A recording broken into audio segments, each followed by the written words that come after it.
Welcome to True Terror Narrative.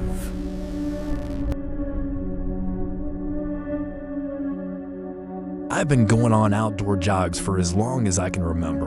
One warm summer night around 6 p.m., after finishing a small dinner, I headed out like usual. I always took the same route, running along my neighborhood sidewalks for about half a mile before entering the woods, where I'd go another 2 miles. The forest had two different trails, one paved and the other dirt. The dirt one had a nicer view, so I typically took that on my way in, then used the paved path on my way out. The entrances to the forest were pretty hidden, and I never really saw many people there. Occasionally, I'd pass someone walking a dog, but otherwise I was usually completely alone, or at least, that's what I believed. I had been jogging inside the woods for a while when I suddenly heard a sound from my phone, a notification. It wasn't a text, it was an airdrop alert. My stomach dropped immediately because someone had to be extremely close to send that. I pretended I didn't hear it and kept jogging for a moment, then slowed down under the excuse of changing my music. Really, I just wanted to check what popped up. I tapped the notification, and my heart practically stopped. It was a snapshot picture of me running, taken seconds before, with the caption "come back." I was wearing the exact same clothes as in the photo. The angle made it look like whoever took it was hiding in the bushes. I shoved my phone away and sprinted as fast as I could. I had no choice but to take the longer exit route back toward my neighborhood. I could hear the sounds of something moving and heavy footsteps behind me, but I didn't dare look back. I knew turning around would slow me down. When I finally got out of the forest, I started cutting through people's yards to get away. It worked, but as I ran, I heard a loud metal clink like someone was carrying a weapon. I still have no clue who it was because I never once looked behind me. I don't know what they wanted or even what they looked like. I never went running in those woods again, and I disabled AirDrop on my phone entirely. My brother-in-law and I were also taking a cross-country road trip once. We were driving down a lonely highway in New Mexico, one of those stretches where there's only a rest stop or gas station once every 100 miles, each completely isolated with nothing else around. It was late and completely dark. We'd take driving shifts of about 4 hours each until 1 or 2 in the morning, then stop at a rest area to sleep. A little past midnight, we agreed to stop at the next one we saw, since they were so rare. Another hour went by before we finally spotted one. We took the exit and pulled into a typical middle-of-nowhere rest stop. One other vehicle was parked off to the side near the doors. We got out to use the restroom and walked up to the double doors, taking a handle each, locked. I turned around to see if a sign said why. The lights were on inside, so it didn't look closed. I cupped my hands over the glass to look inside more clearly. That's when I noticed a bright red smear on what looked like a closet door at the back.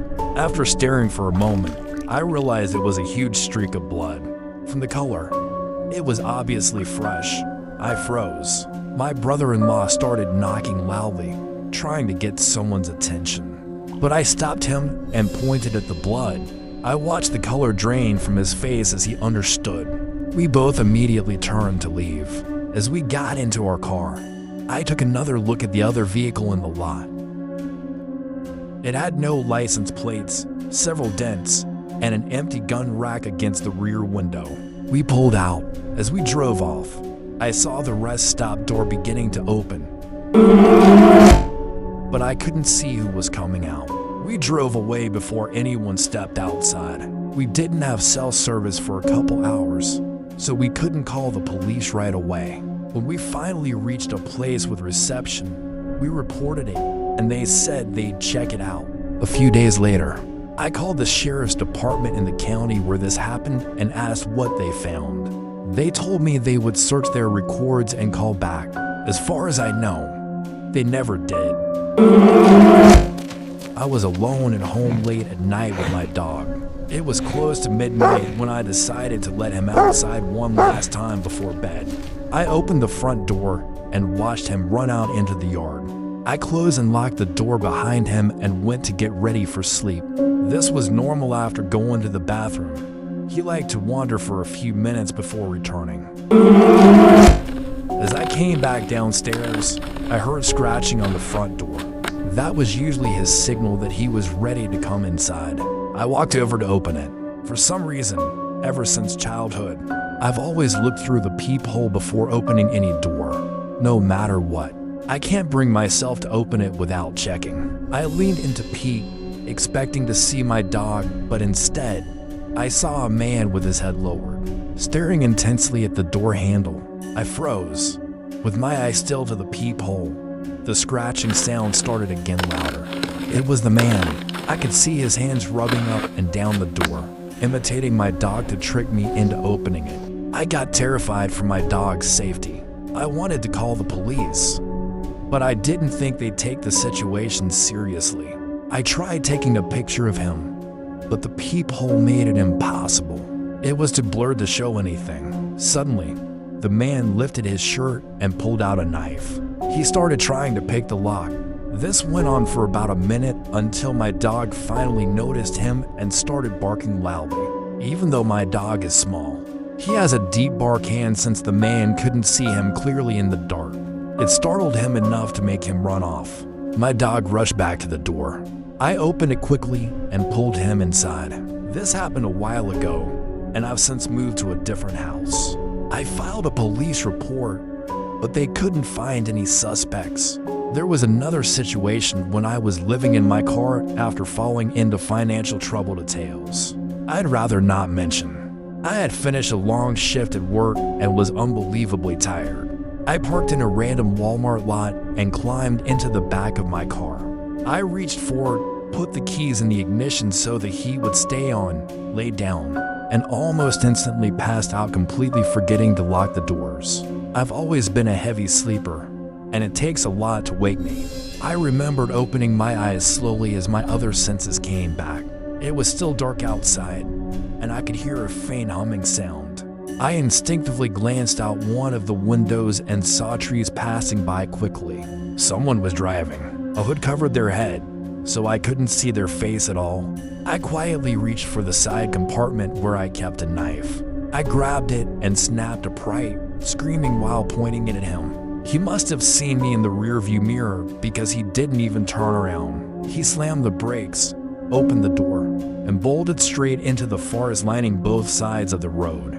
I sat there trying to catch my breath. I had no idea where I was, just some creepy, narrow road deep in the woods. I unlocked all the doors and checked my phone. It was 3 a.m., but there was no service. I turned the car around and drove until I finally got a signal. I was 2 hours away from the Walmart parking lot where I'd fallen asleep. I never saw his face. Maybe he was trying to steal the car and didn't notice me sleeping. But I can't help thinking it could have been an attempted kidnapping back in my early 20s. Sometimes dates didn't work out, or the person wouldn't show up at all. Eventually, I matched with someone who lived really close, just a couple miles from me. I figured her profile must have been new because I'd been on the app for a while and was starting to get matches from pretty far away. We talked for a day and decided to get dinner that night. I was supposed to pick her up. I put her address into my GPS and arrived at an apartment complex. I texted asking which door was hers. I drove around the open-style complex searching for the right building numbers. When I reached her building, I texted that I was parked outside. She immediately replied telling me to meet her at the door. I found that annoying because there were no close parking spots. I had to park farther away. As I walked to her building, I pulled up her profile again to refresh my memory. That's when I noticed her pictures weren't consistent. Each one looked like a similar girl, but not exactly the same. I had no idea how I missed it earlier. I tried to give her the benefit of the doubt, maybe some were friends. When I reached the door, I saw it was slightly cracked open. I reached up to knock, but before I touched it, I heard a man's voice whisper from behind the door, "Be quiet, he's coming up to the door." I immediately felt a wave of fear. It was obvious something bad was about to happen. I turned and ran as fast as I could back to my car and drove home. Later, I checked my phone and saw the notifications from the Tinder account. One said something like, "I saw you, why'd you leave?" And the other said, "Come back." I ignored both. Before going to sleep, I received another message. "We got your license plate number." I deleted the app right there.